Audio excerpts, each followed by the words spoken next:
শহরে গ্রামে গঞ্জে আলোড়িত করবে, এটাই আমাদের প্রত্যাশা। প্রিয় কুড়িগ্রামবাসী, প্রিয় রাজারহাটবাসী, আপনারা জানেন 2024-এর গণঅভ্যুত্থানের মধ্য দিয়ে স্বৈরাচারী ফ্যাসিস্ট হাসিনা সরকারের পতন ঘটেছে। এই ফ্যাসিস্ট হাসিনা সরকারের পতন আমাদের মনে করিয়ে দেয় কোন স্বৈরাচার, কোন ফেরাউন ক্ষমতার মসনদে চিরকাল টিকে থাকতে পারে না। যারা এই জনগণের বিরুদ্ধে দাঁড়াবে, যারা এই মানুষের অধিকারের বিরুদ্ধে দাঁড়াবে, যারা এই সন্ত্রাস দখলদার এবং চাঁদাবাজির পক্ষে দাঁড়াবে, তাদের বিরুদ্ধে বারবার গণঅভ্যুত্থান তৈরি হবে।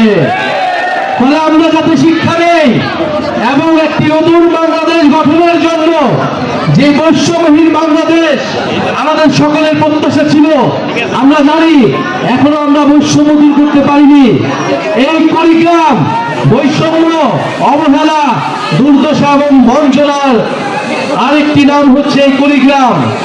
ফলে কুড়িগ্রাম এই সীমান্তবর্তী এলাকা, এইখানে আমাদের বৈষম্য দূর করতে কাজ করতে হবে। আমাদের শিক্ষা, স্বাস্থ্য, প্রযুক্তি এবং কৃষিখাতে আমাদের কাজ করতে হবে।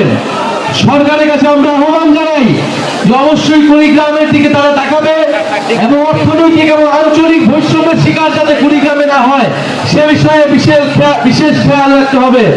প্রিয় শিক্ষার্থী ভাই বোনেরা, আমরা লড়াই করেছিলাম একটা নতুন বাংলাদেশের জন্য। ফ্যাসিবাদের সরকারি পতনের মধ্য দিয়ে আমরা আমাদের একটি ধাপ, বিজয়ের একটি ধাপ পূরণ করেছি মাত্র। আমাদের দ্বিতীয় ধাপ পূরণ করতে হলে বাংলাদেশকে নতুন ভাবে গঠন করতে হবে। ইনশাআল্লাহ আমরা গঠন করব এই বাংলাদেশের জন্য।